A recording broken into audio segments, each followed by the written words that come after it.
This episode is brought to you by LifeLock. Between two-factor authentication, strong passwords, and a VPN, you try to be in control of how your info is protected.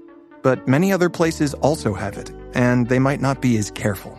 That's why LifeLock monitors hundreds of millions of data points a second for threats. If your identity is stolen, they'll fix it, guaranteed, or your money back. Save up to 40% your first year. Visit LifeLock.com/podcast for 40% off. Terms apply.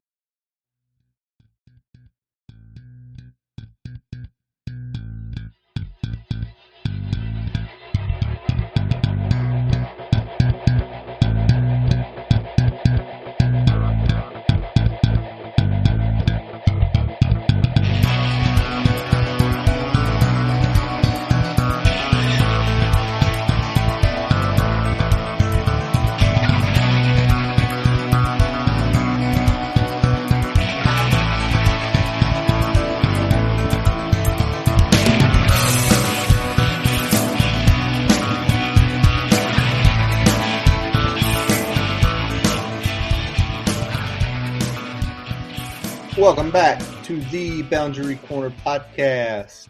I'm Curtis Wilson. I'm Brian Siegler, buddy. We kicking it on a Thursday night this week. How you feeling, man? It's Thursday night. We survived some potential tornadoes here in the RVA. Got dicey about 1:30 today to about 3:30. Sent my wife and son home early from school. I was working from home today, so I was tucked in. Thankfully, the path it took for us, it kind of went just to the west of where we were, kind of like through, like Western Mechanicsville and Ashland. So we didn't quite get as much of the winds and stuff that some of those other areas got. Yeah, I was in the office today, man, and the warning hit. We had to go to the basement until the warning was over. And then I had to go get my son from school. They were in shelter in place because it went just east. For those in Richmond, it went through Parham Road. So I mean, I don't think it ever touched down, but it was right there. So I had to do some casts. I had to work later because I left the office kind of abruptly to do that. Wife and other son had to leave school early. So hectic day, but it's Thursday night. We have a super guest tonight. We are talking a lot of spring football, Brian. And let's just go ahead and bring the man on. Let's bring David Cunningham, managing editor of Tech Sideline. David, how are you? I'm doing well, guys. First of all, I'm glad you guys are safe. I'm obviously in Blacksburg. It was very rainy this morning when I went to open practice, as I'm sure we'll get to. And then weather kind of cooled down and it's pretty nice out. So yeah, pretty well. It's Thursday, which means we're one day closer to the weekend. And we are, sir. Thanks for having me on. I'm excited to be here. Yeah, we really appreciate you coming on, David. You are kind of at Tech Sideline. I feel like the everything man. You were in Milwaukee, you were in Brooklyn, you're covering practices, you're covering the team when they're here. Just so folks who don't know you, haven't read your work, give us a little background on yourself and kind of what you do at Tech Sideline. Yeah, well, to put it simply, I'm a lot younger than you guys. I'm 22. I just graduated in May of last year from Virginia Tech. I'm originally from Yorktown, Virginia, which is just outside Newport News. I was rival high schools with Bruton, where Brian Randall went to high school. So there's some knowledge for you. I live about 10 minutes from where Tyrod Taylor and Michael Vick played growing up. I came to Virginia Tech. I was a freshman in the fall of 2017. School communications, formerly Department of Communications, sports media analytics major, first graduating class. So proud of everything that's going on in the school communication. And shout out to everything Tech Sideline does. Will Stewart and everybody at Tech Sideline, the subscribers, they've donated. This is an endowed scholarship that's been going on since August of 2018, and they donated over $72,000 to the school communication. And so because of that, the school and specifically the sports media analytics program and Tech Sideline have a very close relationship. So I got to know Will when I was a student, and Chris Coleman as well. And when I was getting ready to graduate, I kind of just reached out, and I knew they were kind of looking for somebody to kind of expand everything that they were doing. So I reached out. We had a good conversation, and can't believe it's not even been a year, but we've gone through football and basketball season, and we've gone through a lot. I mean, considering my first year out of school on the job, and I've gotten to cover a football season that involved a head coaching change, which is only the second one, since 1987. 87. Since we were kids. I mean, it's the second one since 87. And then, of course, basketball. And, I was at all but, I think, 2 football games this year, and I covered 20. I was at 27 of the 36 basketball games in person. And you got to cover women's basketball as well. They had a terrific season. And, it's been a very hectic March. Back on March 22nd, of course, today is March 31st, but back on March 22nd, I told some of my friends it was the 22nd day of the month, and I had only been in Blacksburg, wake up to go to bed for 5 days of the month, because I had been in Greensboro covering the women's tournament, and then I had been in Brooklyn covering the men's tournament, and then I'd been in Milwaukee, traveling all over the place. So it's been nice to kind of past week or so, kind of everything settled down. But yeah, Tech Sideline, I kind of, like you mentioned, Curtis, I kind of do everything. I'm the football and men's basketball beat writer, and I'm the managing editor. So I manage all of our other content. So we've got some students that we employ. We give them a little stipend every month. Chris Hirons covers women's basketball and baseball for us. Jack Brizendine covers wrestling and does some other stuff for us. So I kind of edit and oversee all those guys, all of our softball coverage, our Olympic sports coverage, pretty much. Okay. So that's my role, and then the rest of it is covering men's basketball, football, which obviously takes up a big chunk of my time. So so it's kept me busy 100%. November and December, pretty stressful. Just with I didn't have much time to think, just because of basketball was doing pretty well, and then football decides we're going to hire, Justin Fuente obviously leaves, and football decides, hey, we're going to hire a head coach the day before Virginia Tech's supposed to play at Maryland in men's basketball. So very, very crazy. But yeah, it's been a long year, but it's been very fun. I'm very, very grateful for this opportunity I have. And, when I'm not working, it's nice because obviously, I was a student when COVID hit, so I missed some time because of that, just getting to experience being a college student in Blacksburg, as I'm sure you guys remember your times very fondly. So just to be able to obviously have money, so I'm not exactly like a college. It's a lot more fun when you have the money, right? It is a lot more. But it's nice. It's nice to be able to go out with friends that are still here, and to go out to Champ Sports Bar, or to go grab food at Substation. Just to be able to still experience Blacksburg, because I didn't get to experience so much of it as a student because of COVID. So yeah, shout out Substation, because that is the spot. That's my go-to place. And you know what? Honestly, if anybody in Blacksburg would sponsor me, it'd probably be Substation, because it's gotten to the point. I know Hamid, the owner, very well, and it's gotten to the point where I will kind of walk in the door and they already know what I want. There you go. I'm kind of on a first name basis. So that's a good thing. That is good. So with all your March travels, what city had the best bars that you got to experience? You know what? Milwaukee was really cool. And of course, I didn't even realize Milwaukee's got Wisconsin as a whole has a lot of really good beer. Yes, they do. Yes, they do. Yes, they do. I made sure. So of course I got into town on Wednesday night, because the way it works for the NCAA tournament is Tech played Friday, right? Thursday is all media day.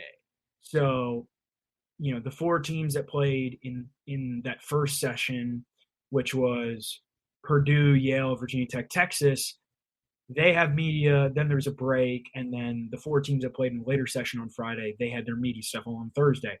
So I spent Thursday pretty much working, churning out content, Friday, obviously, Tech played, so that kept me busy, and there were a lot of basketball games on. So Saturday was very strange because there's other second-round games going on, but I have nothing to do in Milwaukee, and I don't have a flight until Monday. So I got to go out and experience it. I went to a really good barbecue place. What I will tell you about Wisconsin is the people are just so nice. Yes. They're just so great people. I went to a barbecue place, had really good beer. I made sure to have a spotted cow. That's what everybody told me I had to have. It was very good. Did you get a 12-pack in the airport to take on the plane with you? I did. Because I know that I have a neighbor that his home office is out of Milwaukee. And every time he flies in there, he says, as I leave, I pick up a 12-pack and take it with me. Because honestly, I wasn't even thinking that much. At that point, I was kind of just like, I'm trying to get home. And I had a layover. I had like an hour and a half layover in Chicago. But you know what? Milwaukee was really cool. And I tell you what, for Brooklyn was cool because, as I told you guys before we went on air, you know, just there were a lot of other Virginia Tech people, affiliated media with Virginia Tech there, a lot of them students that I'm friends with. So we had a ball. We went and found some places, and a little sketchy maybe at times, but you know what? Like it was to get to experience that. You know, I mean, it was like Friday night or Saturday night after Virginia Tech beat Notre Dame or North Carolina or, you know, Duke or whatever. Yeah. You know, we all go out as a group, and I will remember those moments, you know, that and the games, obviously. But yeah, really, really fun times in March, and I can't believe college basketball season's coming to an end. Really soon. By the way, you talk about the sketch level. It's like a curve. It's like, oh yeah, you know, it's a curve that it's the point where it's like a certain sketch is an awesome bar to go to, but if you get on the other side of it, you're like drinking one Bud Light, and I'm getting out here really quick. I walked into the wrong place. Exactly. I'm going to do my courtesy beer, and then I'm going to see you guys later. Exactly. Awesome. Yeah, and I had never been to Brooklyn before, and I don't think a lot of the other guys had either. So it was an experience. But the nice thing was just where our hotel was, which was like my hotel was a half a mile away from the Barclays Center. So It was nice because we were able to find places right around within walking distance. So it wasn't like we had to pay for anything. So that was cool. We got to go do some sightseeing. So overall, fun trip, and it turned out well for Virginia Tech.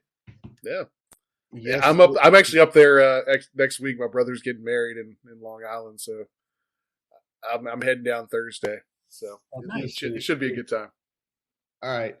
Well, let's move to it, because if we keep going, just conversation, we might be here till 2:00 in the morning. Because David, even though you might be a younger brethren, obviously it's an easy connection with you, man. But let's start off. Let's talk about spring practice. You have got a chance already to go to 2 of the 6, which is, you know, already, I don't know how many more than what you got to do with the last regime. But let's talk about what Brent Price said at the beginning of the spring. Basically, everybody on this team has a clean slate, and no starting spot is promised. And we look at the quarterback room and all these positions.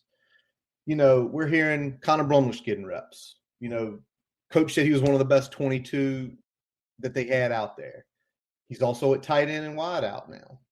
Then Brown and Wells look like they're getting equal reps. In the first 10 days of spring ball, from you being there, hearing people talk, what do you think we're learning about the quarterback position?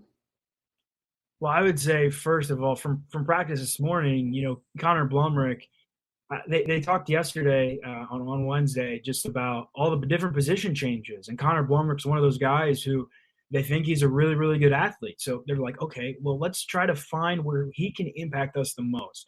This morning, he was working out at wide receiver and tight end. You know, he was catching passes. And guess what? He's a pretty good athlete, and he can catch passes, and he's one of the tallest guys out there. You know, so you know, if I think that's a role for him, because I think there's probably better talent than him in the quarterback room.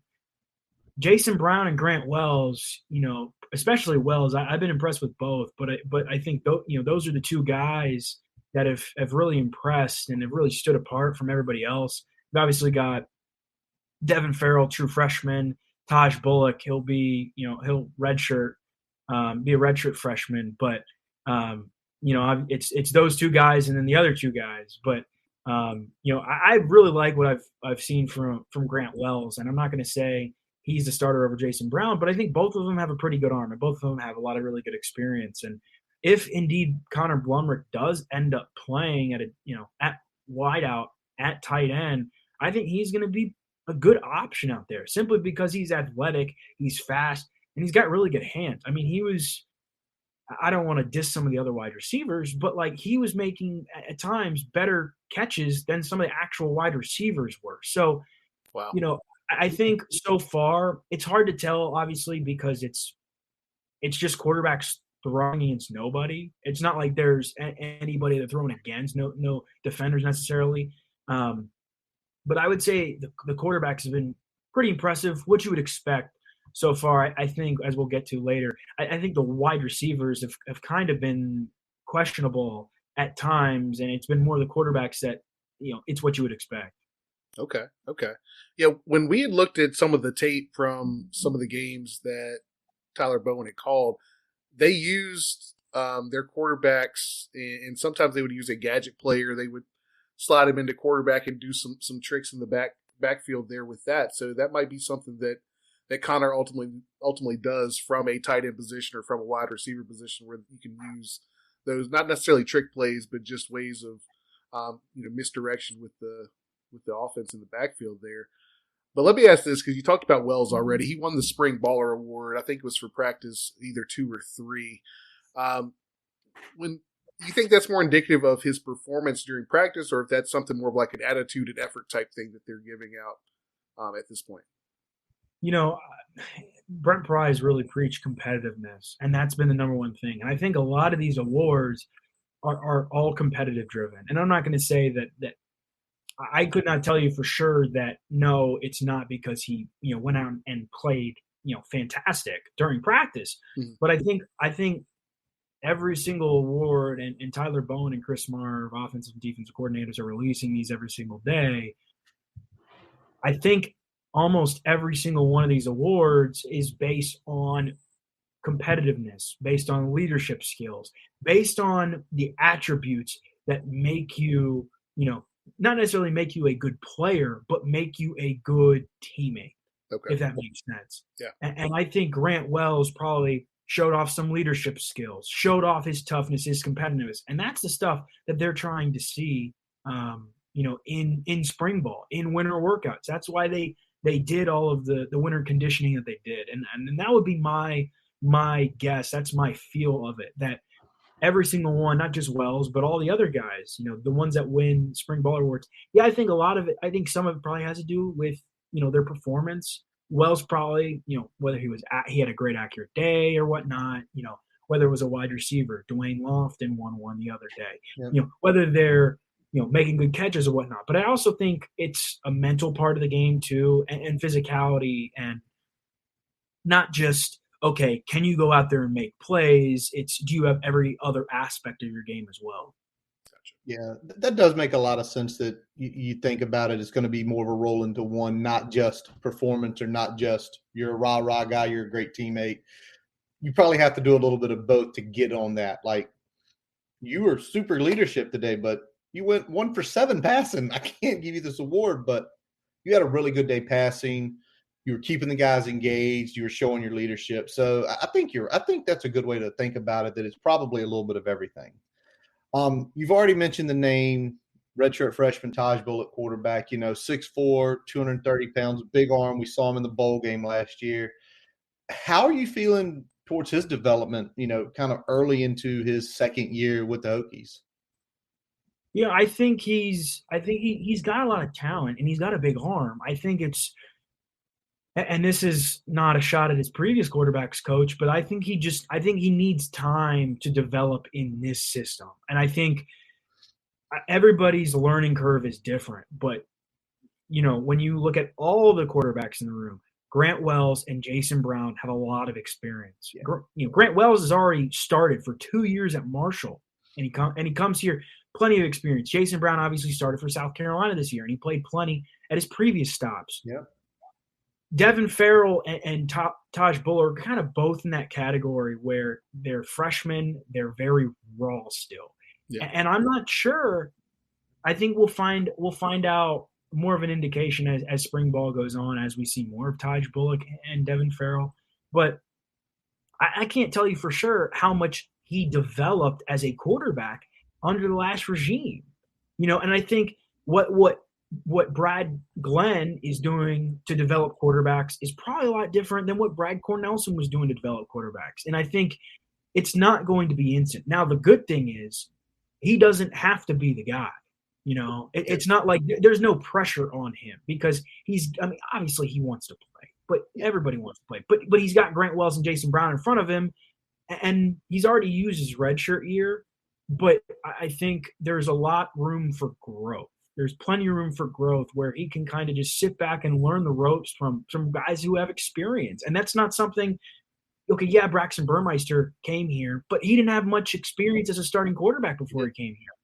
It was a room filled with guys who had talent and guys who played at Virginia Tech, but not necessarily a guy who had starting experience before. There was not necessarily a guy to look up to. And I think the other quarterback – I think everybody's going to help each other get better in that room. We were talking about it. Taj Bullock, he had a couple passes today where, just throwing on the run, you take the snap, you roll to your left, you just had to throw on the run, hit a guy in the flat, and his passes were falling short or, weren't hitting the mark. And I think that's just something where, it's just taken him a little while to develop. And it's probably tough for a young guy. I mean, I can't even imagine what it's like for a quarterback at a position so crucial where you're trying to learn one playbook under one coaching staff. You're doing X drills, and then 2 months later, different coaching staff, different playbook, different drills. Yeah. Different, you're doing completely different things. So I'm sure it's going to take him some time. I wouldn't lose any hope on him yet, but obviously he doesn't have any pressure on him, and he's got some time to develop. And that is unfortunately, something like as you said with the coordinator change there, it probably is going to take him another year. But thankfully, we do have a situation now with the guys we picked up in the transfer portal where he doesn't have to be the guy right now, or next year, and maybe not next year, and that gives him a little bit of time to come along and pick up the system and get to a point where when he does see the field, he's commanding the offense and not out there just because we had to put a body out there. So let's move on to my favorite area. Let's talk offensive line. I had to convince him to do this second quarterback first. It was kind of a brutal thing, but we what can we do? This is an offensive line podcast. It is.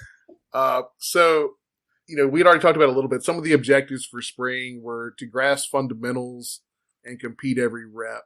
And that all starts in the trenches. So we're looking at the first team that's been out there so far with the group of Silas Ansey, Jesse Hansen, Johnny Jordan, Caden Moore, Parker Clements. How are we feeling about the first team?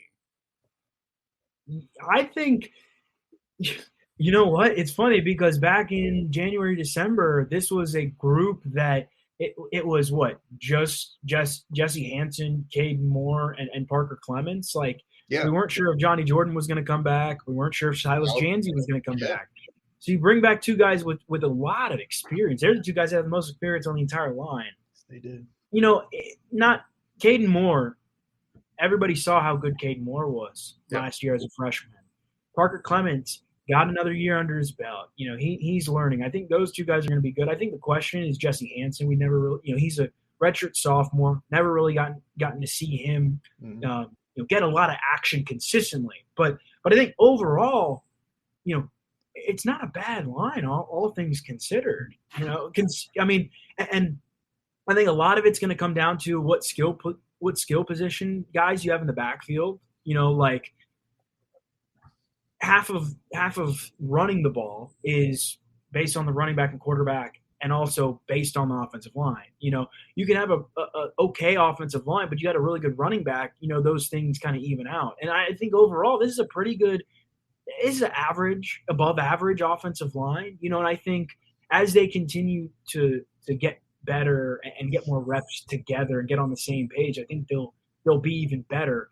But all the guys have experience, and I think that's the biggest thing. I think Hanson's the one guy that potentially doesn't have as much experience, but Janzi and Caden Moore was fantastic last year. Johnny Jordan, remember, I mean, he earned all Big Ten honors, when he was at Maryland. And honestly, I don't want to say he was better than Brock Hoffman, but I think those two guys were probably on a very level playing field. Hoffman had just, Hoffman was the incumbent. And the way that works is, Johnny Jordan had, slid around and played different positions and stuff. But overall, I think it's a pretty good group. And remember who's coaching them. It's Joe Rudolph. And he knows how to coach his offensive line guys. He knows what he's doing. And what's really stood out to me is what Jesse Hansen said, I think last week when we got a chance to talk to him. He just praise after praise after praise of Joe Rudolph and just the skills he had already taught them. And from what it sounded to me like, I'm sure Vance Weiss was a good coach, great recruiter, had great offensive lines at Virginia Tech. But I'm sure their teaching techniques are much different. And it's nice to hear the praise and go, oh, okay, that's interesting because, I don't know if I'd ever really heard a Virginia Tech player talk about a coach like that, this regime or last regime. So to hear Hansen talk about how much Joe Rudolph and how great he is as a teacher, I think that's really, really telling. Yeah, he seems like he's really able to break fundamentals and scheme and things down and teach it in a way that I don't think has been done at Virginia Tech for a while. Do you see anybody on this unit kind of emerging as a leader? I know you kind of had the last two have went into the draft as they've finished out their careers at Virginia Tech.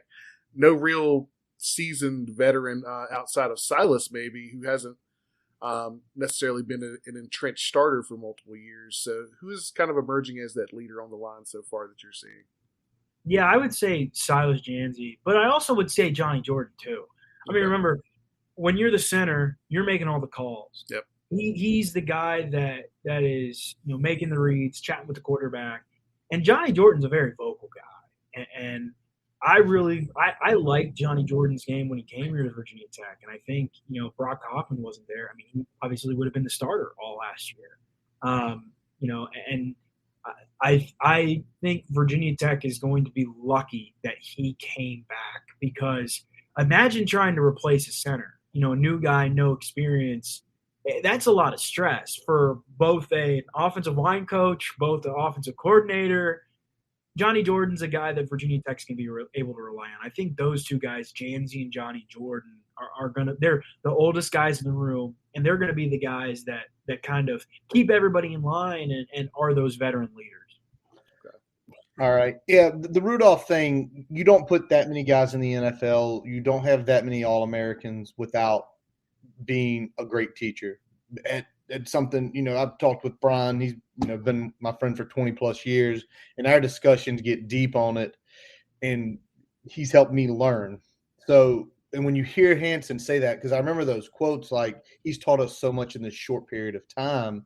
Again, not trying to knock anybody, but it's one of those things where maybe the other guy taught you the same stuff. It's just, like Brian said, it's the style and it's clicking, which is great.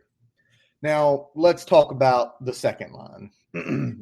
This is what we had from the scrimmage. And if you're seeing things different, I know the scrimmage was, a couple weeks ago, you tell us. But we've got William Jones at right tackle. William Jones is an IMG walk-on. He was a 3-star. Bryce Goodner, the guard out of Tennessee. Hunter McLean, the true freshman who literally just committed days before, signing day. Nikolai Bujanowski, I couldn't tell you who that is. I think just somebody that's been on the roster. I've noticed the names. Bob Schickett, left guard, the JUCO transfer from Utah. And Dimitri Jagordius, who was the PUI basketball transfer at 6'9", who we thought was coming here to play tight end. They've moved him on the line. Brian put this on the thing. Depth is spooky hours right now on the offensive line, isn't it? Yeah. I mean, compare this to where Tech was sitting a year ago or 2 years ago. Oh, 2 years ago. Well, just the amount of depth. I mean, and that's what happens when you've got a good offensive line coach in Vance Vice that produces talent that goes on to the NFL. That's just what happens. And I think you got to give Vance Vice credit because he put guys in the NFL. Christian Darrisaw, yeah, he had injuries this last year, but Christian Darrisaw was really, really good. I'm not sure how many of these guys are going to get drafted this year, but between the trio of Smith is without a doubt going. Oh yeah, but I have a feeling that I think whether the guys get drafted or not, I have a feeling that I think all three guys could have a chance to get drafted, definitely. But I think they'll all end up on a team. Brock Hoffman, Lacita Smith, Luke Tenuta. They're all really talented guys. And that goes to show you, Tenuta is the youngest of the group. Yeah. That just goes to show you what kind of culture up front Vance Vice had cultivated. But, yeah, I mean, the depth is very scary. Bob Schick is kind of the veteran of that group. He's the guy that actually has experience at some level. It is JUCO, but he has some experience that's not high school ball. For the rest of them, none of those guys have ever really taken any snaps, and that's kind of scary. So if you're a Virginia Tech fan, you're praying for no injuries because that would be killer. But also remember, this is March 31st. There's plenty of time, especially late spring, early summer, to find guys in the transfer portal. And Joe Rudolph is going to be sitting there trying to contact guys, trying to get guys in here. Yep. I think if you can get at maybe 7, I think 7 would be a good number to have just of guys you feel very comfortable with starting day one. And this is counting Hansen, a guy who I don't believe he's ever started a game before. No. So you've essentially got 4 guys that have started games before, and Clemens hasn't even started that many games. But that's not a lot of depth. I know Joe Rudolph, he's probably sitting there biting his fingernails making him a little bit nervous because just how little depth there is. But if you're a Virginia Tech fan, you're sitting there looking, and it's Joe Rudolph on the offensive line. I'm probably sitting there thinking, all right, he's going to figure it out. And I think the bottom line is as long as there's no injuries, and there always seem to be injuries on the offensive line, so knock on wood. But this offensive line, I think, will be pretty good if everybody stays healthy. All right. Let me ask this. Of the 5 we've mentioned, or the 6 we mentioned on the 2 deep, can any of those become that 7th to help out? Just from what you've seen and what people are saying. I know we got a couple more that I think Jack got some reps with the second team today. Is that Jack correct? Holyfield. Yeah, I think Jack Holyfield's a guy that wasn't on the list, but I think he's been repping there. I don't know how much, but I would say if anybody, it'd probably be Schick simply because he has the most experience. But if Hunter McLean's already practicing at center, that tells you how far along he's coming. It's tough though because so many of these guys are just so young. They have no experience, a lot of just raw talent. I think and doesn't really answer your question, but I think it's too early to tell because Joe Rudolph hasn't had enough time with them. I mean, think about this: they've had spring practice for 6, 7 practices. Yeah. Joe Rudolph's barely had 7 practices with these guys. He's still trying to figure out where they play best. And if you remember something Vance Vice did, which I'm sure Rudolph will do, is he played different guys at different positions. So a guy like Lacita Smith, while he's not great at tackle, he was comfortable out there if needed to be because he practiced there. Yeah. Kind of same thing. Brock Hoffman, when he had to play guard in the West Virginia game, I know he wasn't great, but it's better than throwing a freshman into the fire, True. And I know Bob Schick was a tackle before he transferred in, so that gives him a little bit of position flexibility there, where he might be able to slide out to right tackle, say in a pinch, even though he may be a better fit at the guard slot at the Power 5 level. So I mean, you've kind of already touched on this a little bit, but you think we go shopping in the spring once this practice and spring game wrap up? I mean, I think you try. Whether you end up buying something, I don't know. But I think if you're Joe Rudolph, if you're Tyler Bowen, you're sitting there and you're trying to get some experience. You want an experienced guy that can come in, maybe not even one. If you can get two, you want two.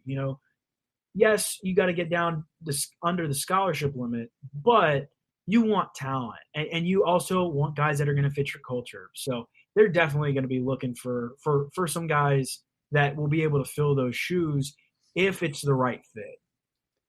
Well, before we go any further, we got a big shout out here from Dwight Vick for you, David. Says you're killing it. Thanks, yeah, Dwight. Very insightful. I'm actually rocking the Victory Life hoodie nice. tonight. Awesome. Yeah, so shout out to Dwight Vick. We appreciate you listening in tonight. Always, Dwight. Always appreciate the love. A couple weeks ago, he sat here with us. He mentioned, you said we try to go shopping, so we need to all be looking at the transfer portal. Tackle or guard? What do you think the preference would be? I think tackle probably. Okay. Because if you get a tackle, you can slide Janzi inside. Okay. Janzi's comfortable there, but honestly, here's the thing: if you get a guard, you can keep Janzi at tackle. The right side of the line's pretty solid. Yeah. You got Parker Clements at tackle, Caden Moore at right guard. Those two guys are very, very solid. And Janzi's solid too. So it's kind of just whatever's available, if that makes sense. If you got a good guard you can slide in, okay, well, Janzi stays at tackle. If you got a good tackle, Janzi can slide inside. It's kind of, I guess, what fits best. Got it. All right, let's roll on here. Something else Brent Price said in the opening presser that kind of caught my eye, and then I kind of laughed when I thought about the next position. He said, we've got to have the ability to understand what's important for each position coach. When I look at the running back and I think about Stu Holt, I'm sure Stu Holt's first thought was, what's important? How do I get 9 guys meaningful reps so I can break them down? That's all I could think about because, when Brian broke down the tape on Tyler Bowen's, offense, it's usually a 3-back system. We saw Malachi already win a Spring Brawler Award. We saw him run great last year. Into the season, like most freshmen, he ran out of gas. So let's kind of put Malachi. He's in there. Who else do you think can become the 2 and 3 in this offense from the running back room, currently of 9, and only 1 have transferred out?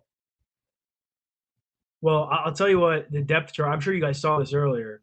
I'll tell you what the depth chart was today. The depth chart today. So today at practice, this is the way they were going through reps at practice. I'll read off the 9 to you. It was Jalen Holston at the 1. Okay.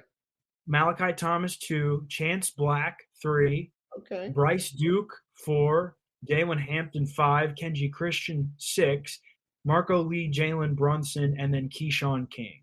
So that's the list. Now at Keyshawn King at 9, people were asking questions, and I think honestly, he's going to be a guy, and Pry mentioned it yesterday when talking about position changes. I think he's going to be a guy they're going to look to see, can he play wide receiver? Can we get him in space somewhere? Because, like you mentioned, there are so many guys in the running back room. And let me read you some of these comments, these notes I took from when we got to sit down and talk to all 10 assistant coaches, which was really awesome. This was back March 1st, so it's been almost a month. The day of the Louisville men's basketball game, we had the opportunity to sit and chat with all the assistant coaches and meet those guys. And Stu Holt said he wants his running back room to be 6 guys. He wants 6. Makes sense. Which you think, okay, that's cutting 3 guys out. And he said there are 3 attributes that he looks for in a running back. And he's never really had a guy that has all 3, but he's found plenty of guys that have a combination of the 2, and they all turned out to be really, really good. So you're tough enough between the tackles, you don't get caught, and you have vision. You either have that or you don't. And those 3 guys he mentioned as guys that stood out so far, he mentioned Holston and he mentioned Bryce Duke. And that was back on March 1st when they hadn't started spring practice yet. Okay. My guess is what you'll see is Holston and Malachi Thomas share the majority of those reps. And I think they'll find Chance Price yesterday. Chance Black, they have to get him on the field because he's that talented. They want him on the field. So whether it's at running back, whether it's a kick returner, Chance Black's going to see the field. I think the other guy is Bryce Duke. I think you could honestly probably potentially redshirt him because you're not necessarily going to need him. Now, if the option comes available to play him, obviously he can play in up to 4 games, So I think those right now are the 4 guys. That's what it seems like. I think Keyshawn King's the guy that could break into it, but right now, I think he's fighting his own battle, and where I think the coaching staff's trying to figure out, like I said before, where he fits best. But overall, those are the 3-4 guys I think are at the top. And I'm not saying, because as Stu Holt said, he told us, if there's a hot hand, we're going to feed the hot hand. So if Jalen Holston or Malachi Thomas is breaking tackles and going off, they're going to give him the ball. Yeah. But ideally, he'd like to have a 6-man rotation. And I think, as you guys mentioned, Tyler Bowen would like to have 3 preferable guys. I think those are the 3-4, with Bryce Duke being the 4th right there on the edge that you'll see. So let's talk about the attrition that could potentially happen there. I know we've talked about, Chance Black, maybe Keyshawn King, potentially, being in a different position meeting room come fall. Are there some guys that you think might hit the portal from this group? I know we're looking at probably 2 to 3, either switching positions or hitting the portal. Is there a name on the list that you think could be one of those guys that's in the portal at the end of spring? Yeah, I mean, I don't want to speculate. And here's the other thing: a lot of those guys are young. Yeah. Jalen Hampton, Kenji Christian, and Jalen Brunson are all really, really young. The one guy that's towards the bottom of the group is Marco Lee, and I would not be surprised if anybody kind of 5 or 6 down ends up transferring, because that's just the reality of football or college athletics period today. Yeah. But it also depends on their situation.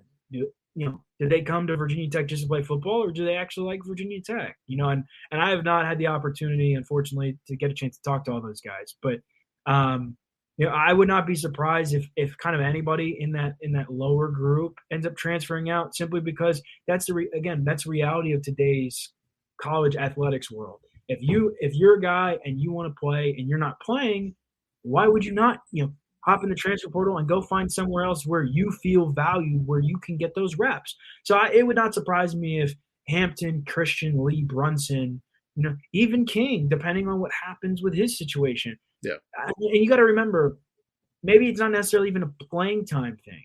Maybe it's the culture. Brent Pry is creating a culture here. He's trying to cultivate a competition culture, a hate to lose culture.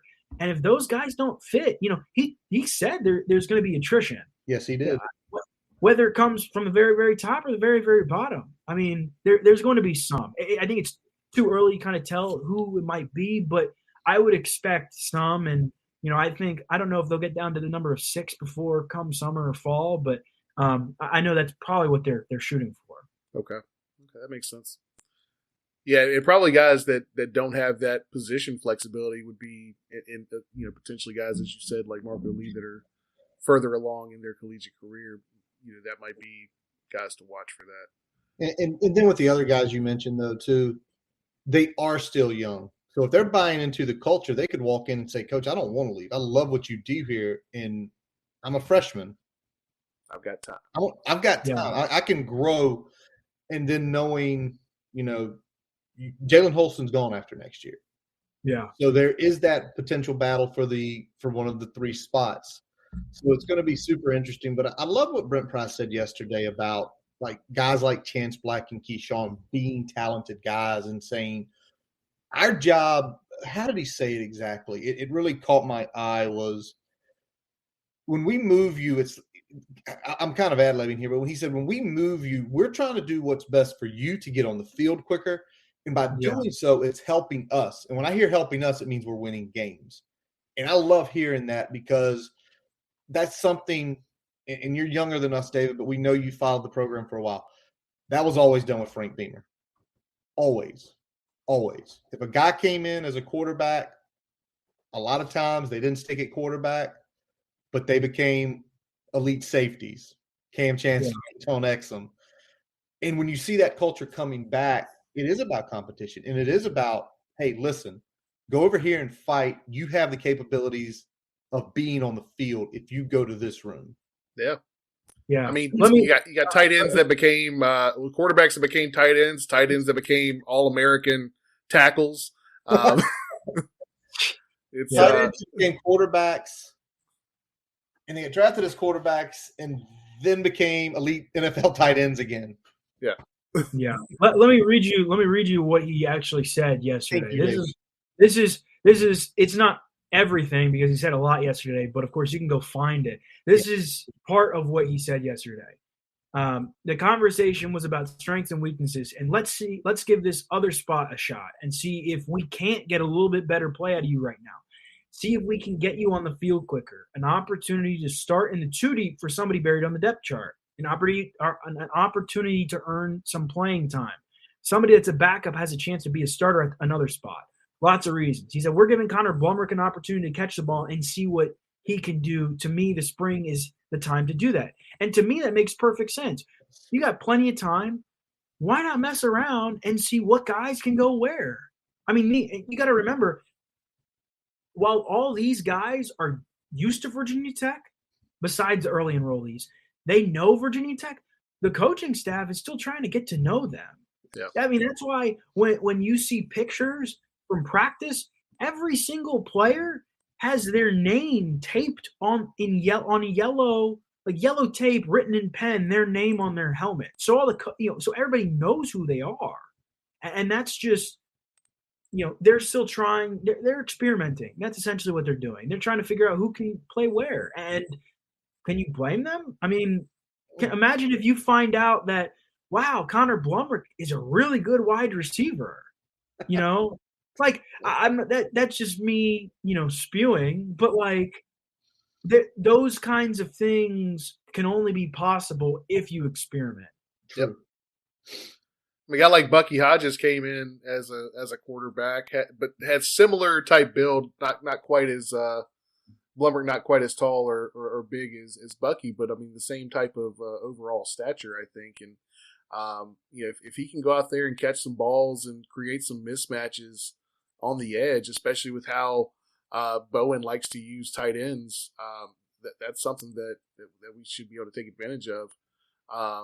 Was it Faison Odom at Fordham that was like 6'7", 6'8", and he was able to make a lot of plays out there. So it might be a similar type role for him here. But let's move on to since we're talking about tight ends a little bit, let's talk about the wide receivers and tight ends. Price said that we look at the depth chart. We'll talk about that in the fall. Spring is when you kind of see what you got. Take all the depth with a grain of salt. We've seen a lot of different kind of starting 3 wide receivers out there. Kind of the first week, it looked like it was Jaden Blue, Stephen Gosnell, Caleb Smith. We've seen Dwayne Lofton and Christian Moss work in there, a little bit of Jalen Jones. Who is, in your observations, who is lined up in the slot in these groups? Well, it's funny because Jaden Blue yesterday, when we got a chance to talk to him, first of all, he's an amazing kid and such a resilient kid. With what happened, I don't want to go into detail about it, but he was very open and very just mature. You can tell he's been through a lot. Now, obviously, he transferred to Temple, very talented kid, and he straight up told us, "Oh, I love playing in the slot." So he's a slot guy, and my guess is that he'll be in the slot, and you'll see Caleb Smith in his natural position out wide. It's funny because Fontel Mines right before said we're throwing everybody to the fire, and this is something I actually wrote about today. I wrote a story about this today, where the Fontel Mines is throwing everybody at every single position.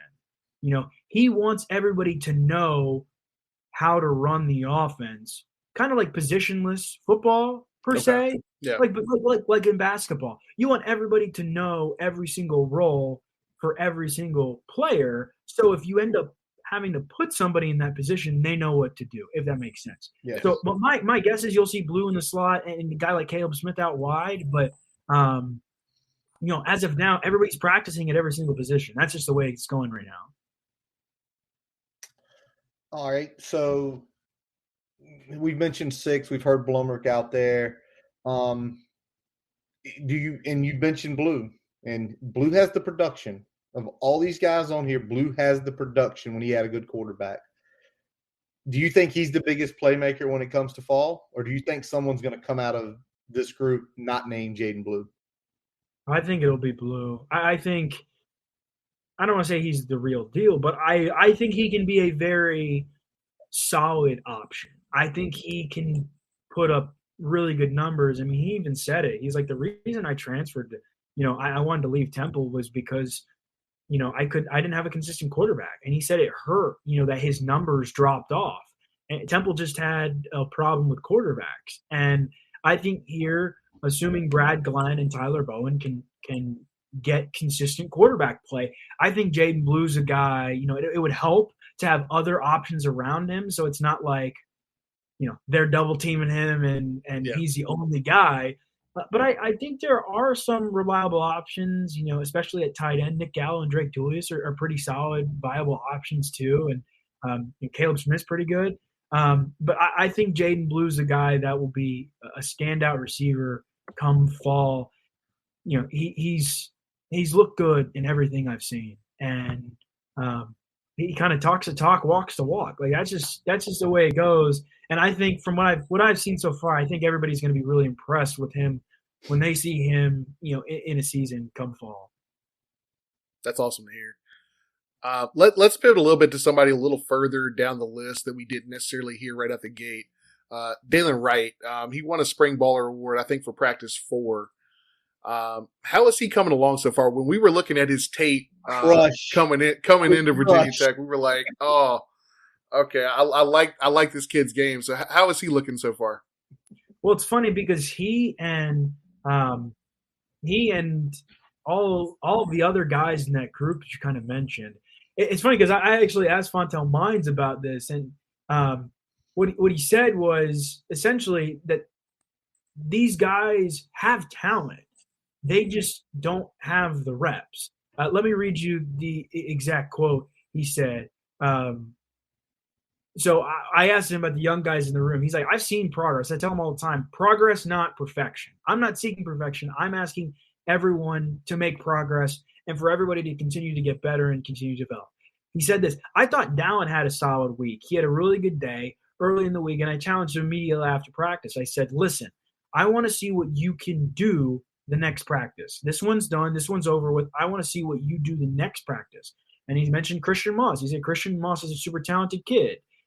And he said, yeah, we can label them as unproven guys, but they haven't gotten an opportunity to prove themselves. They'll get that this spring and fall. So I think for Dallin Wright, he's clearly impressed. Dwayne Lofton also won a Spring Baller Award. I think that group of guys, I wrote about this today, Tech needs a couple guys to come out of that group that just help carry the offense, where there is some depth behind Caleb Smith, Jaden Blue. Who's going to be that guy? And so far, it seems like there have been a lot of guys that have impressed. We obviously haven't gotten a chance to see it, but from what I can tell, Fontel Mines, Tyler Bowen, everybody's kind of, everybody thinks they're moving in the right direction, which is the good news. It is. And I love what you – and it's great getting these tidbits from you about some of the quotes, especially about progress, not perfection, because, again, that's a teaching mentality. You don't need to be perfect. Just continue to get better every day. Growth mindset. It's definitely – they did some corporate training somewhere. But I'm going to flip to this because you mentioned Drake, you mentioned Gallo. Gallo's already run a Spring Baller Award. Brian's been looking at the tape about, how Bowen has used his tight ends. From what you're seeing in the times you've been at practice, how are they utilizing the tight ends? Are they in line? Are they out in slot? Are they in H-back? Where are we seeing them on the field?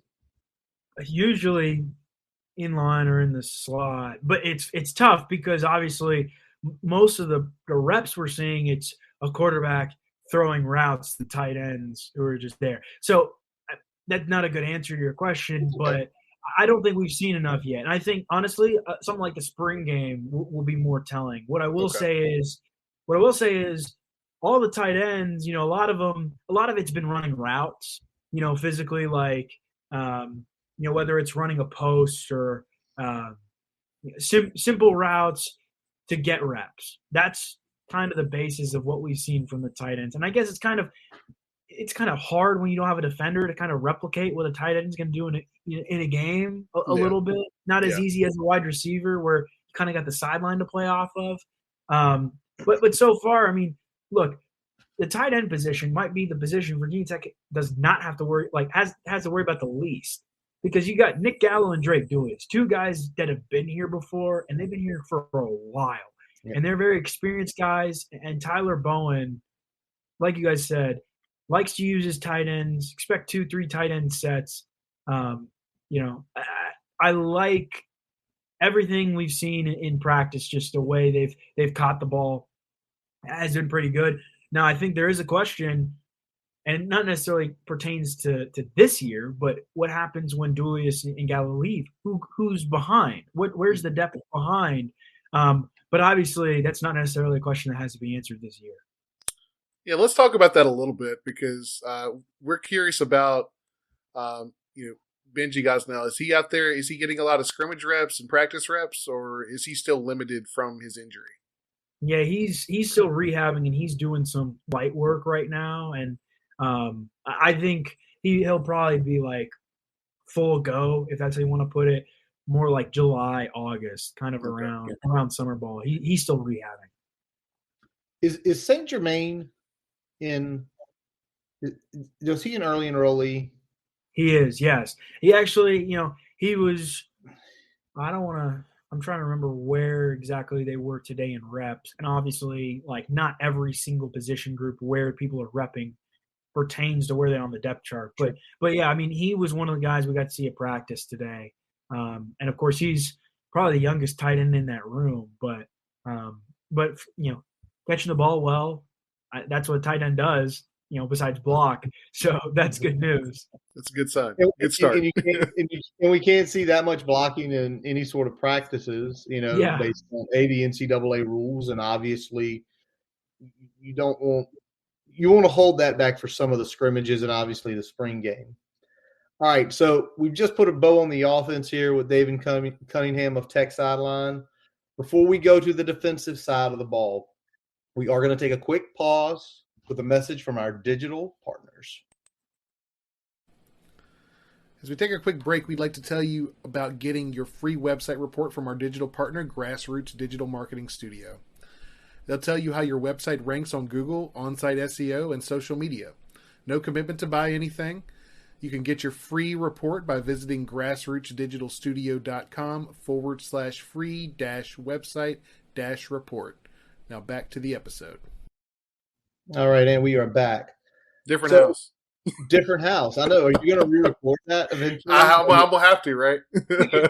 Well, I mean, you don't have to, but yeah, it is what it is. It'll be less awkward. Okay.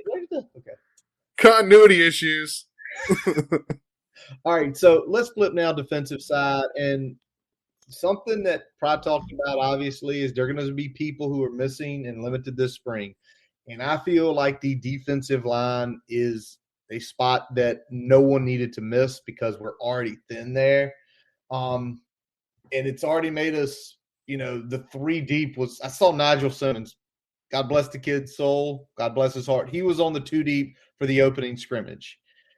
Now, Lakeem Rudolph and Gunnar Givens both got moved. The downsizing effect, as Brent Price said the other day. How is this helping with the depth there? We know Mario Kendricks is pretty much not going to be playing. But how are those 2 guys moving over going to help with folks getting reps? Well, I think Rudolph helps the ends, obviously. And then Gunnar Givens moved from end to tackle. I don't know if it necessarily helps in terms of a reps perspective because they're not moving the guys because of reps. They're moving the guys because that's where they think, Lakeem Rudolph's 240 pounds. Holy like shit. JC, He's gained that much weight? Yeah, That's I heard he put on another like 15 pounds since that's what fall. that's what JC Price, told us yesterday. What about, did Gunner gain like 15 or 20 pounds over? He didn't say what Gunnar Givens' weight was at, but Okay. I mean, think about it. These are guys that they are moving them because, like I mentioned before, this is where they fit the best, and this is where they think they can get the most potential, and they want speed as close to the ball as possible, and it's kind of tough because essentially you're moving a guy from end. You have one more number at tackle, and I guess one less number at linebacker, and the number at end kind of doesn't really change. I don't know if reps numbers really change, really make much of a difference there, but overall, just the adjustments, it's because that's where the staff thinks these guys fit the best. And as we mentioned before, yeah, it's probably a little bit tough to scrimmage or to run through stuff at times, but in all honesty, would you rather not be able to do that, be a little bit short in some areas, or would you rather put guys at the right position to succeed? Yeah, you definitely want them at the right position, the position that you think they're going to have the best success come fall. And that's best to get out of the way in spring when you have, less stakes at play there. So I'm definitely with that.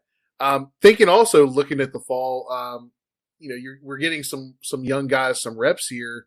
Cole, Stretch. We're getting Gunner in there with some reps now with the move to D tackle. It's causing a pain point now a little bit in terms of the depth, but is that something that you think might pay some dividends in fall with, getting a lot of these younger guys, some of those key reps against, the second team or the third team versus being buried further on the depth chart? Yeah, I think so. I think that, yeah, definitely. I think, I mean, one of the reasons why J.C. Price mentioned it, Gunner, he said Gunner Givens moving from end to tackle, like that gives him a better chance to play right away, and Cole Nelson is a guy on the defensive end. We got a chance to talk to him yesterday. Great kid.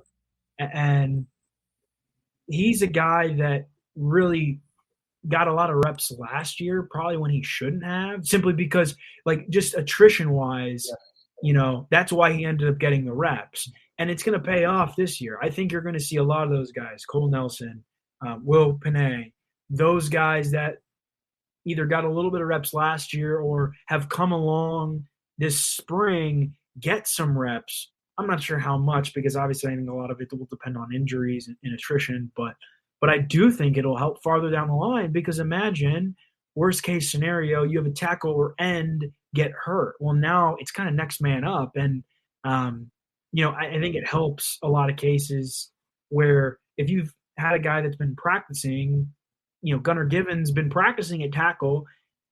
Now he's got a chance to actually be prepared if he needs to be used in that scenario. I agree with that. And our buddy, Coach Robbie Compton, makes a good point here. You get smaller and faster. They give guards a lot more problems in one-on-one situations in the pass rush. So that's another thing to think about with Gunner moving in there. We've shown that he has good footwork. He's been a tight end. He's worked some at tackle. He's done other things on the defensive line in high school. So, moving a guy like that that's able to keep the weight but keep that bend and that speed, that's going to cause some guards some problems in those one-on-one situations. Absolutely. All right. So obviously, last week got a portal transfer in Fladarius Payne from the 757 who was out at Nebraska, comes home.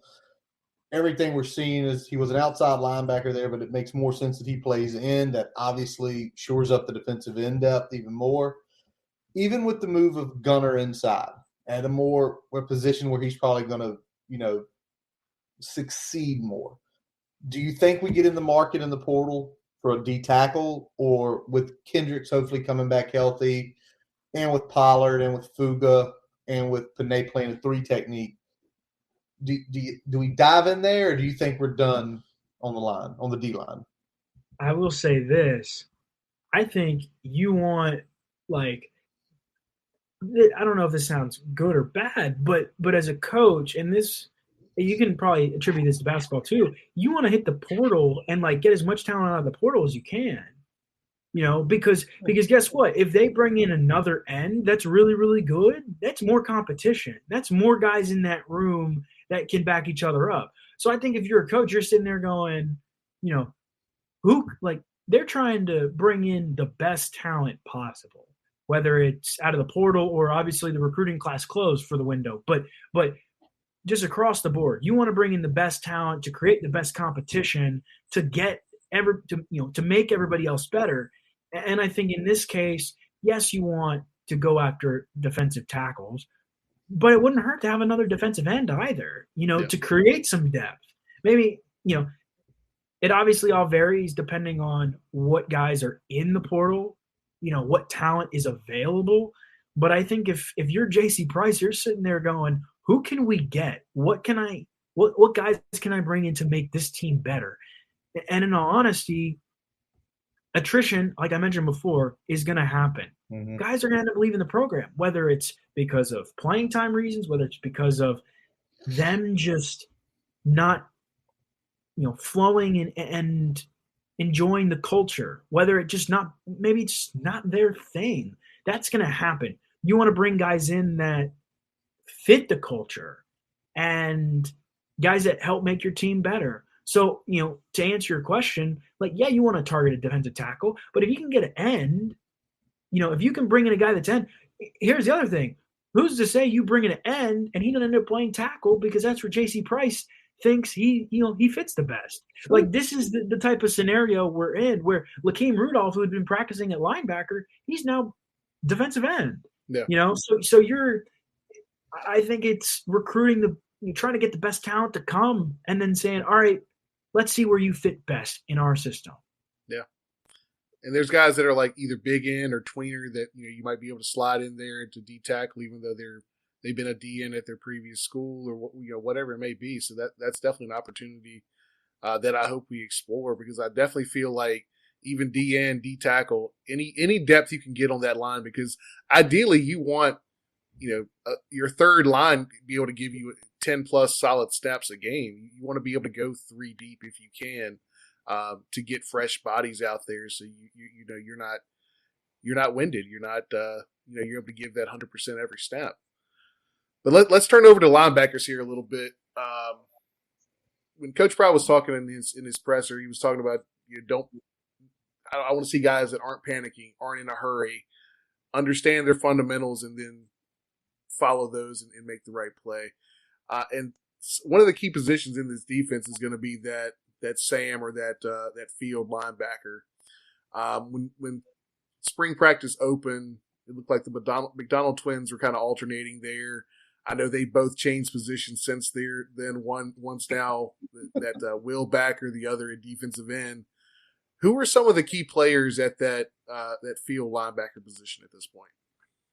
Well, it's tough because it's I tell you what, it's tough to keep track of who's practicing where. Like, it's easy with some of the other positions, like tackle and end are easier, but like at linebacker, Pry mentioned yesterday that a guy like J.R. Walker, this was a week ago, I think. Alan Tisdale said J.R. Walker's playing, practicing at Sam, but he also said Tyler Matheny and Ben Skinner are there too. But like Brent Pry yesterday mentioned that Tyler Matheny is practicing at the mic too. So like they're all they're all moving around, and I guess that's the beauty of it. I would expect a guy. Here's what I would expect. I would expect it to be a kind of a hybrid guy. I mentioned J.R. Walker.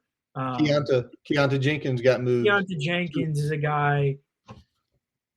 Chamari, like not necessarily Chamari Connor, but somebody in that mold where they've got a little bit of experience at linebacker, but can also play safety, because that's kind of what you're expecting. I don't really have a good answer for you, just because guys are just moving in and out, and it's hard for me to keep up with who's practicing there, because honestly, like I don't even know if the coaches know who's practicing there. But this is a good thing for us on a podcast. You podcast with TSL writing, because it seems like Brent Pry's potentially giving you guys a new article every day just on the linebacker rotations. Not even kidding. All right, so let's talk about this. Dax Hollifield, Alan Tisdale, entrenched starters for multiple years, since 19, or excuse me, since 20 and 19. How have they looked in the Prime Marv system? I mean, does it look comfortable? Because this is my first thought. Brent Pry's system is essentially a modern day Bud Foster system. Tisdale and Dax recruited to a Bud Foster system. No knock on Jay Ham, but his was different. How are they looking so far? And I know it's difficult with linebacker, but best observations. Yeah, from everything I've heard, I think we had an opportunity to talk with Dax a couple weeks ago, and seen they're looking fine. And a guy like Dax I remember talking to him, not in March, but back in like February, January. He was stoked to have Brent Pry as a head coach because he's a linebackers guy, and that excites him. And I think the transition, I don't want to say it's been easy or hard for them, but from everything I've noticed, they've transitioned pretty well, and it's been almost a seamless transition. And I think it's cool at practice last week. It was cool watching Sean Quinn and Chris Marv get after those linebackers, and really kind of rough them up a little bit, and make them dive on the ground for balls, or do whatever, go through these intense drills. And from everything I noticed, Tisdale and Hollifield have both looked pretty good. So Brent Pry mentioned it. Just because you started for 3 or 4 years doesn't necessarily mean that you're going to, just because you started 3 years doesn't necessarily mean you're going to be starting for a 4th. However, I would expect guys like Dax and Alan Tisdale, just because there's not necessarily anybody behind them, but 2, also because they have been, for the most part, pretty solid at both those positions. I would expect those guys to be the headliners at those spots, come fall. Okay.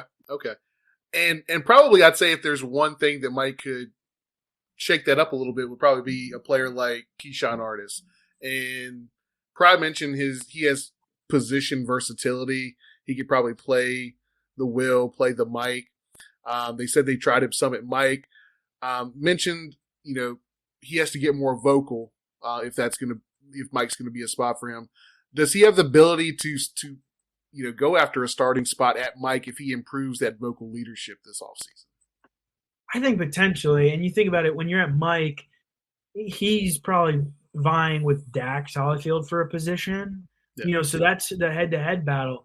But I do think I thought it was interesting the way Pry talked about it, Brian, because he kind of mentioned, like, he's got the talent. He's got the leadership skills to play Mike. He just isn't as vocal as we need him to be. Yeah. And he's also got the talent to play Will if needed.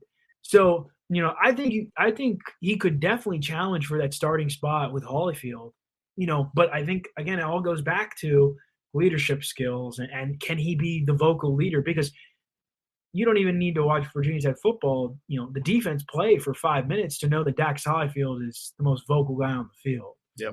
That's just the way it jumps off. Yeah. And so, you're in a sense vying with the guy who's the most vocal leader on that defense in a lot of ways for a starting spot. But I definitely think it's a possibility. I think it's not necessarily on-field talent. It comes back to, who is he as a leader, as a player, when he's just standing there, in a huddle per se, yeah. Is he a leader, or is he, not that he's not a leader when he's at a different position, but when you, like Pry said, you've got to be vocal in that spot. Yeah. We all know, again, how vocal Dax is. And a lot of it with the mic too is you're barking out calls. You're barking out calls to the line, your linebacking partners.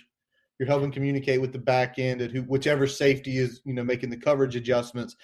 And if you're not vocal, if you're not loud, if you're not energetic, you have to be, because there's calls coming in from the sideline. There's a shift. Okay, you've got to obtain for that. Somebody needs to come up and, the boundary safety or the field safety has to come up and play man on him. And if you're not being vocal, that's not going to last long, because people aren't going to be in their right spots doing their right job. So I hope for him he can, over the next few months, gain that, because he still has eligibility of a couple years left. And maybe that's what this year is he finds his voice. And if he goes out there and wins a mic, great. If not, hopefully he finds it during the year, where next spring we're sitting here talking with you, Dave, and it's like Keyshawn Audis is vocal. He is a dog. He's barking at people. He's telling them where to go. That's what I hope happens. Yeah, because Pride mentioned how good his instincts were. Oh, yeah. And we've seen that jump off on tape in some of the games where he's had some significant time, especially towards the end of the year, when some guys were out and they were mixing things up a little bit on the defense. Keyshawn had a couple really big games and some big stops, getting in there from the mic position, getting in there when he was playing backer as well. So I'd like to see him come along. Any opportunity to get him on the field is going to, I think, be good for us. Hopefully he can come along at the mic position, whether that's this year or next year. All right, let's roll here. Last positional unit. We're not going to cover special teams. I think Peter. Apparently, we skipped a few sessions on that because of just trying to get the fundamentals down and weather and everything else. So yeah, we don't need anybody out there on special teams when it's a snowstorm in Blacksburg. No, we can do that during a game. The last game we attended was the Pitts game in 2019 when it was an absolute monsoon, and that was fun. All right, let's go to defensive back room. And something Pride mentioned was talking about building blocks approach and practicing and installing. And I hear installing, and then I start seeing 4 of the first 5 spring ball awards go to defensive back. Both starting safeties, 2 corners. I mean, do you think this group is just clicking the fastest because it's the deepest, because there are a lot of guys who's had a ton of reps? Or is it something else in play of why they're standing out so much? Well, I think partially that, and also partially Derek Jones. I think he's probably just a really good quarterback coach. Him and Pearson Prelu at safety. I think that was probably the spot you'd say outside of maybe tight end, where, and probably even more so, just defensive backs as a whole, most returning talent and experience. Yeah. Like that's a spot where, if I want to sit here and read down the list on the roster, Armani Chapman, Chamari Connor, DJ Harvey has played a little bit, Keonta Jenkins, Nike Johnson, Breon Murray, Nasir Peoples, Jalen Stroman, Dorian Strong, Nadir Thompson. I mean, that's like almost 10 guys that have played. Yep. And that's what happens when a lot of those guys are at corner, but that's what happens when you're got, Ryan Smith as the corners coach had so many injuries, when so much stuff happened because of COVID and whatnot, yep. Guys ended up playing positions. And Justin Hamilton and Ryan Smith always talked about it last year about how this group is really, really good. It's kind of just finding the best combination. And that does not surprise me at all, because I think a lot of guys, for example, Chamari Connor and Armani Chapman, we've seen them in a Virginia Tech uniform for so long now. Yes. They are veterans of this program. And it does not surprise me one bit that guys like that have stood out. And then you think of a guy like Dorian Strong, really, really good first 2 years in Blacksburg. Crazy thing, he's already played 2 years, but he's played at a lot of times he's played like a veteran. Yeah.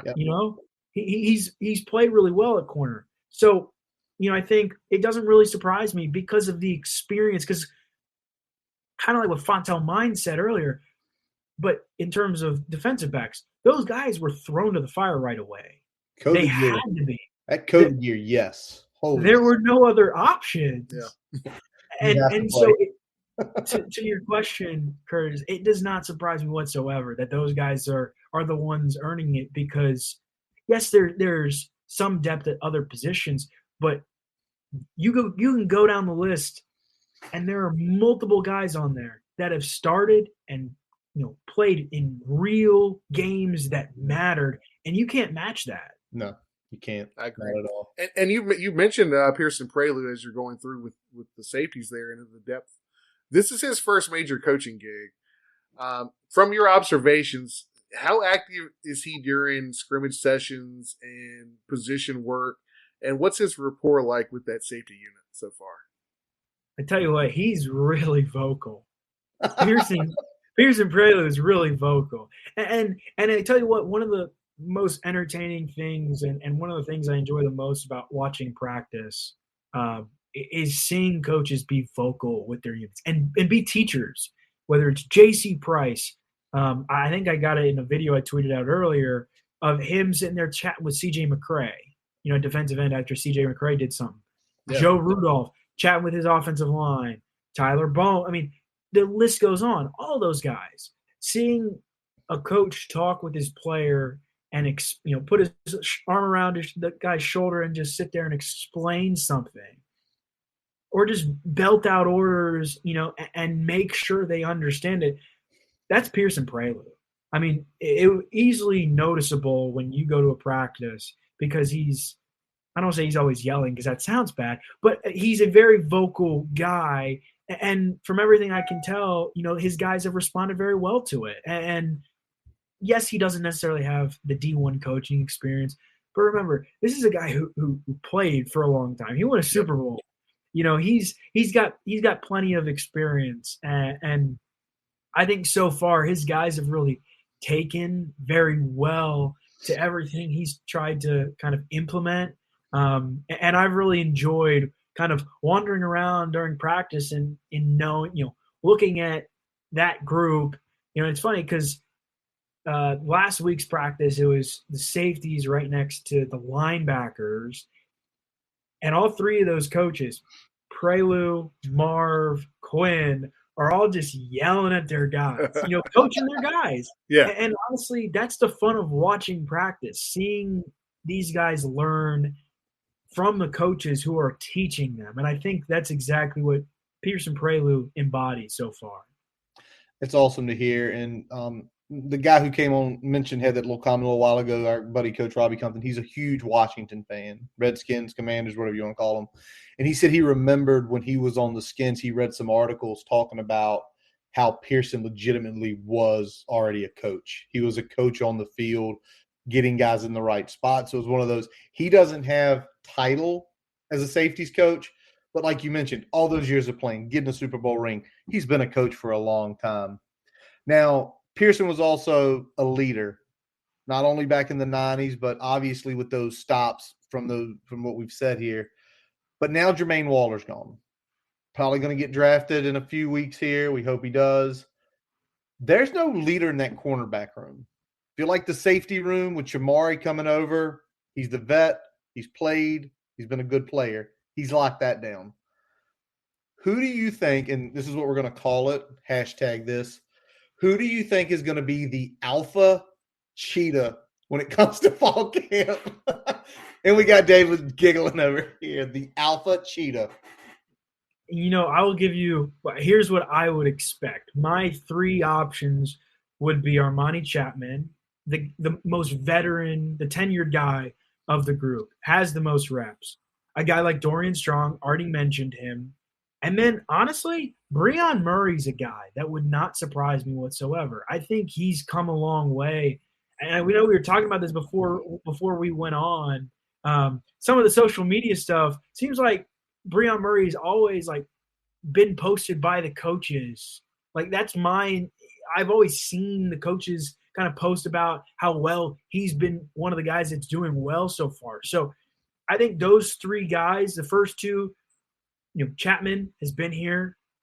He's a veteran, strong. He's really good, and he's only played 2 years. And then I think Breon Murray's a guy who, was kind of in between, good at times, had his moments, but wasn't necessarily in that first group. He wasn't necessarily a go-to starter. He just got a lot of playing time. I think he's a guy that would not surprise me stand out. But if I had to guess, I think it would come from one of those first two guys. And that's definitely not just in the cornerback room, but across the board. Like those kinds of things, when I, as a media member, have the chance to watch practice, those are the kinds of things that are cool to look for. Just who's being vocal, who's barking out signals, who's sitting there and patting the other guy on the back and giving them advice when something doesn't go their way. Those are and it's tough to pick up on those things necessarily in 25, 30-minute periods, but it helps. And of course, you notice those during the games too. But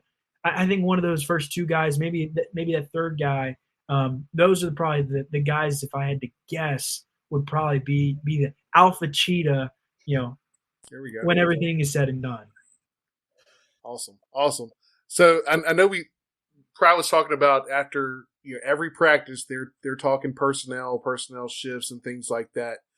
On the defense, and this is probably going to, I think, circle back to where we were just talking, but what groups do you think are looking the most fluid in practice in terms of either the starting personnel or the personnel groupings altogether? Well, both sides of the ball. I would say you would have to go with the groups that have the most experience, right? Like that's just what makes the most sense. I think offensively you could maybe say quarterbacks, but my guess would be tight ends, just because of the veterans in that room. You've got two guys in Gallo and Dulius that have been here before. Grant Wells and Jason Brown, while they're experienced, they've only been at Virginia Tech since they enrolled in the spring. Defensively, I think it's got to be the DBs, whether it's corner or safety. It's funny because there hasn't really been much attrition there besides Jermaine Waller leaving. Like that's the same group that's been here.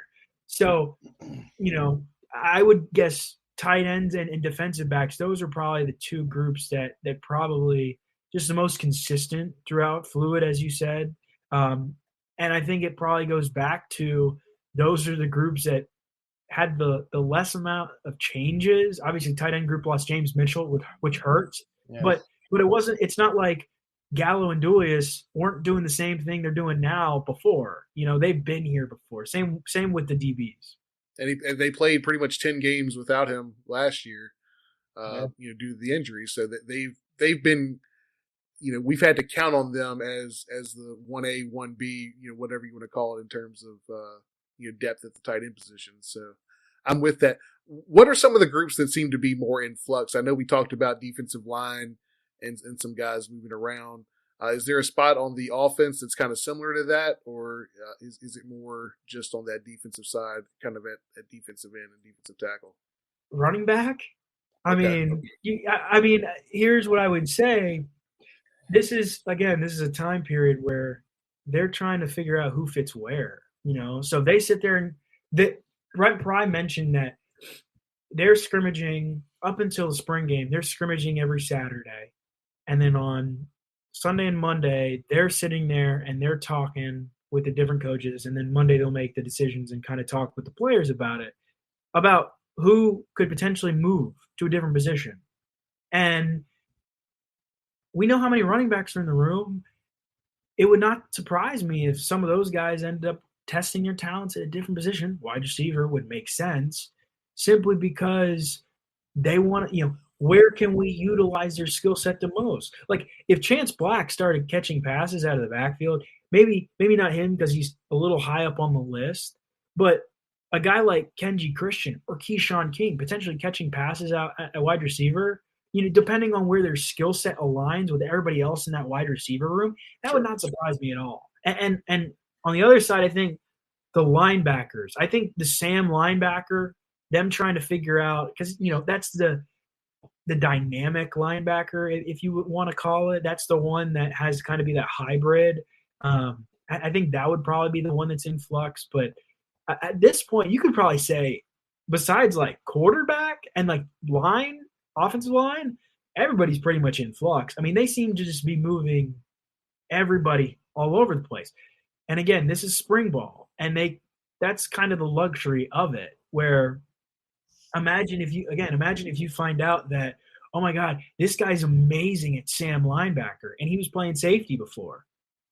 Those are the kinds of things that you only will be able to find if you test it in spring ball. Yeah. 100%. Something else I have a question with. Obviously, we have noticed really since Brent Pry got here, we knew it was coming at the beginning, middle of last year. Is it noticeable around Merriman at the practices, the support staff, and how many additional people are now that have been hired? Yeah. I mean, here's what I will say. There are always a lot of people at football practices because that's the way football practices go. But you can kind of like feel the vibe, if that makes sense. Okay. Like you can feel the culture. I was impressed at Pro Day when I went.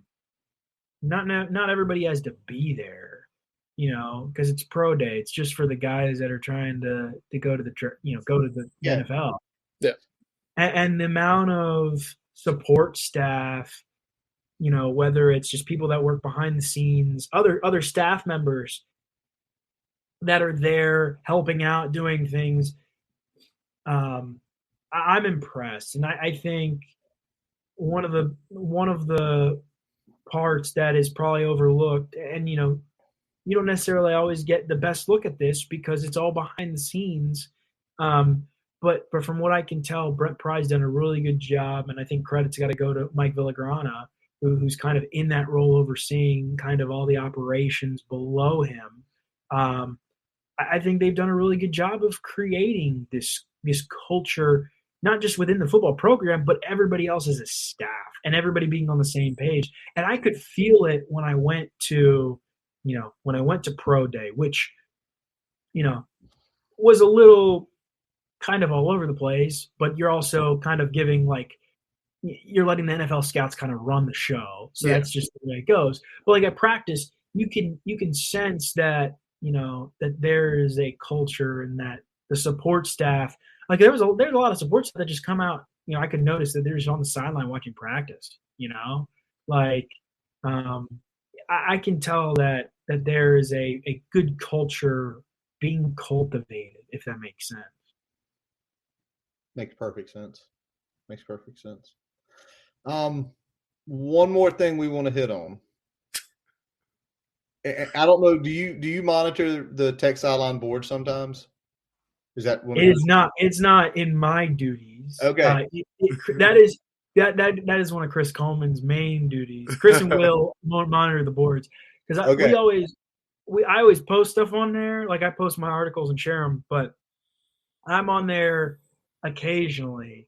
But sometimes that place can be a mess. If you guys just like was Twitter. It a mess when it was announced that you have to pay $5 to get into the spring game? Oh, I don't know. See, that's one of the times I don't get on it. Why would I? I'm going to avoid this at this point. Here's what I will say. I think it's awesome. I think it's a good idea. Yeah. Because, now what I wish, if I, from a fan perspective, and to give you guys more information about me, so I'm the oldest of 3 children, and my sister is currently a sophomore at Virginia Tech. And my brother is going to be a freshman here in the fall. And I have a good amount of family that's coming up for the spring game. Make a weekend out of it, 3.2 for 32. Yeah. Lots of great stuff going on in the community. Yep.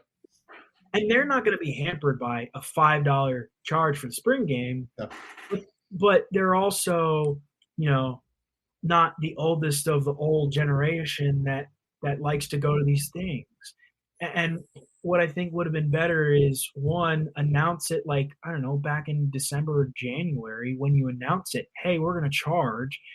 And because the fact that you're making people pay ahead of time for it, when it's just $5, you're telling me I can't walk up and give you it doesn't matter to me because I get to, I have a press pass. I'm going to be watching it anyway. Yeah. But if I'm a fan, I'm walking up to the gate, you're telling me I can't just give somebody $5 and get in, and I think it's going to help the program. I mean, it's not going to be like a huge money generator, but if you get X amount of people to come, if you can generate like $100,000, just from a spring game, that's another potential support staff spot. Yeah, you're paying a salary right there. Yeah, but hold on, it's going to be higher than that. When we went in 16 for Winty's first year, it was 43,000. Yeah. And the buzz going around right now with Pry, I think it's like the White Vic said it. He thinks if they open up the stadium full, it could be a full house. And I like your point, though. They did do it late in the process. If they had done this January 16th. Well, when they dropped the date, they should have dropped this as the process. Yeah. Where I think it will help, though, is there's going to be people like Brian, like you, like myself. I'm not going, unfortunately. Boo-hoo. But I go in there and I'm getting ready to pay $5. I haven't seen the link. But if there's a link to donate more money, there's going to be people sitting there saying, you know what? I'm going to go ahead and give my big donation right now. Here's $5. Here's $200. Here's my $25 for the year. And then the next thing you know, it's this process of when the spring game happens is when I give my annual donation. It's habitual. And I don't know, can you buy up to the day of the game, or is it going to be? Yeah, you can buy on the day. You just have to do it on the mobile within the app. And I mean, and all the tickets will be mobile anyway. Yeah. So I think it's the other thing I would say is, and I actually talked to some people in athletics about this. If you're going to do it, when you release it, say where the money's going. Yeah. That would help a lot of people. If you just say, look, it's going back into the football program. Like, they are going to use the money on whether it's staff or whatever. Yes. Just even say, like, it's just going back to Virginia Tech football. Instead of, so people don't, so random guy who just wants to go to a spring game because he's in town and never keeps up with Virginia Tech football, pays $5 and is going, wait, where's it going? Well, if you put it in a release, it's very simple. Just put it in the release, say the money's going to Virginia Tech football, because that's what I was told. I talked to people in athletics, and they were like, it's going to Virginia Tech football. I'm like, put it in the release, man. Yeah. But people won't have to ask me questions about where the money's going. Support staff, it's going for scholarships. It's going for everything. Yeah. Good. I love those points, David. Love that you're for it, but also love that you've already seen the opportunities. Yeah. Where it's like, we can do this better. And that should be a goal next year. And heck, maybe next year's the thought process of $5 to come into the game. Maybe the alumni stuff's going good. Pay $25, meet and greet alumni.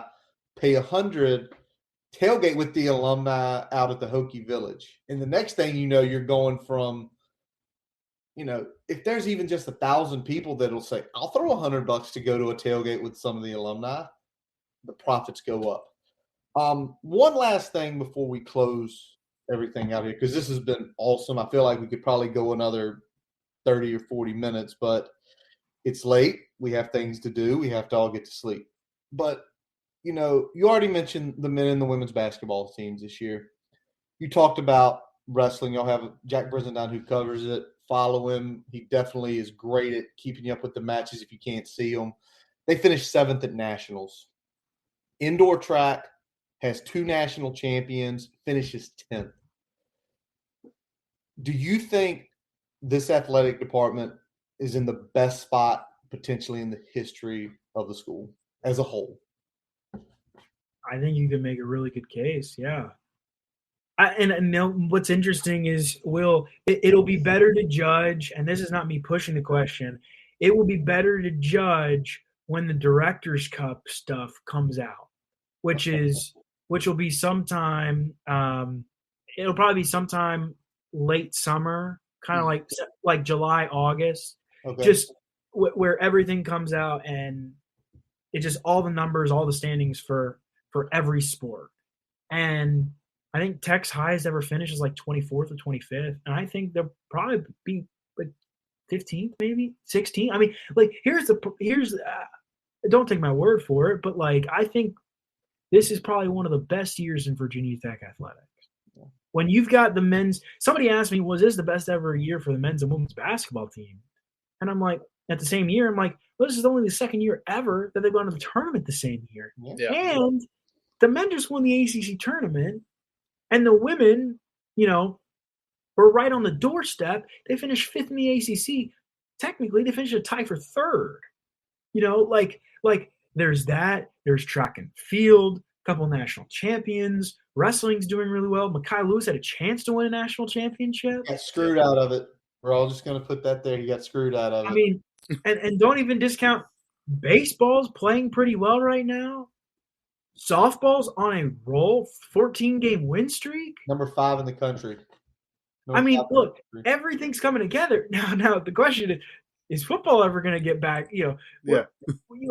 But I think overall, and I actually wrote this story. I wrote it back kind of in between the NCAA tournament and the ACC tournaments, just kind of writing about how the men's and women's basketball programs both came together. And I kind of praised Whit Babcock. And I said, look, you got to acknowledge that he's done a really good job. Now, maybe the Justin Fuente hire didn't work out, but at the time it was a pretty good hire. And not every hire is going to work out. And that's just the way it happens.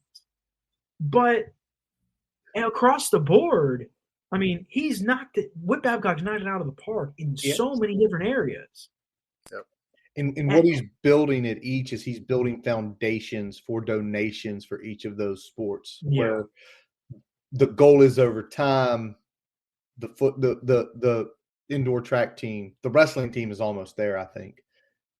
They're supporting themselves because there are so many people involved and so many alumni coming out and have such a strong feel. They're supporting them. And what happens in the long run is football reaps those dividends because instead of having to write the $3 million check to the other sports, it writes a $1 million check to support them. Yeah, and I think in the end, it'll be here's the thing. You get football back on the right track, and then you essentially have it'd be like volleyball right now. Volleyball did not have a great season, but it was also the first year of Marcy Byers. Yeah. There are very few sports that are not in a good place right now. And you get football back on the right track, everybody's going to be looking around going, we're in a pretty good spot. Now, what I will say is NIL is going to play a huge factor in everything. NIL's coming around, and NIL is going to play a huge role in everything that happens in the future because I'll give you an example. This isn't public knowledge yet, though Will Stewart has promoted on the message boards. But in the next couple days, it's going to be announced that Tech Sideline has an NIL deal with Justin Mutz. And we are basically getting prints of the awesome picture my guy Liam took of his posterization of Paolo Banchero. And what's going to happen is Justin's going to sign X amount of them, and we're going to sell at least 250 of them. And Justin's going to get X amount of money. That's awesome. Justin could potentially make, Justin could make thousands of dollars just by simple poster deal. Yeah. And this has nothing to do with even getting him to stay. This is just a simple and the only reason I'm telling you guys this is because I know it's going to be announced soon. We got a release written up already about it. And Justin's already signed the contract and everything. It's just waiting on whether it to be announced. But those are the types of things that the Virginia Tech fans are going to have to buy into in the future. And I know it's not easy, and I know it's different, very different. But it's a simple donation, a simple NIL deal could potentially get a student athlete to stay, or get a student athlete that wasn't considering coming to your school consider to come to your school. 100%. Again, this has no indication on whether Justin will end up staying or not, but because of he has potential to make X amount of money, because I think we're gonna end up selling like signed copies of his poster for like $100, and you can pre-order copies. And if we end up selling 500 of his posters, he's making money. He's, like 70, 80% of that money's going to him. Yes. And that is an awesome opportunity for student athletes. And once one student athlete sees it happening, everybody else is going to want to get on that train. Exactly. And this is where the donors, this is where everybody else has to come into play. Yeah. And it's going to get to the point where you're not going to be able to overlook it and say, well, it doesn't matter. That doesn't apply to us. It's going to happen. It's going to happen. And this is kind of just the start. So that and this kind of all goes in the same conversation. Whit Babcock said that the athletic department in a fantastic spot. So many of these sports are excelling. Would not surprise me if softball ends up going to the College World Series this year. They're that good. They're that good. They're really that good. Imagine what happens if, Keely Richard, a softball player is kind of in the same situation where there's Virginia Tech softball ends up going to all the way, and there's a picture or photo or something, like give those student athletes NIL deals. That's going to recruit more players to your program, better players. And in turn, it's just going to keep cycling. So I think that's kind of the next wave. And it helps a lot that Virginia Tech athletics is in a really good position right now. It really is, man. Well, David, it has been an absolute pleasure tonight for you joining us. I thank you for, taking the time out of your evening to sit here and talk with us two old heads. For all you guys out there, check techsideline.com for all of David's articles. Also, follow him. He is a great follow if you love tech sports on Twitter. The Real David Cunningham, Cunna. Brian, we got anything else, man? I think we're good, man. All right. Well, that is going to wrap up this episode of the Boundary Corner podcast. Along with David Cunningham, I'm Curtis Wilson. I'm Brian Siegler. Visit our website, boundarycornerbt.com, to listen to all of our episodes. And while you're there, don't forget to follow us on Twitter, Facebook, Instagram, and subscribe to our YouTube account and your favorite podcast source, including Spotify, Amazon, and Apple Podcast. As always, we let our buddy Jason Long play us out. Jason told us the other night he's got some new music on the way, so hopefully we'll be able to play that here in just a few weeks. Catch him on Spotify and Apple Music. We thank you for listening. And as always, let's go! Hokies!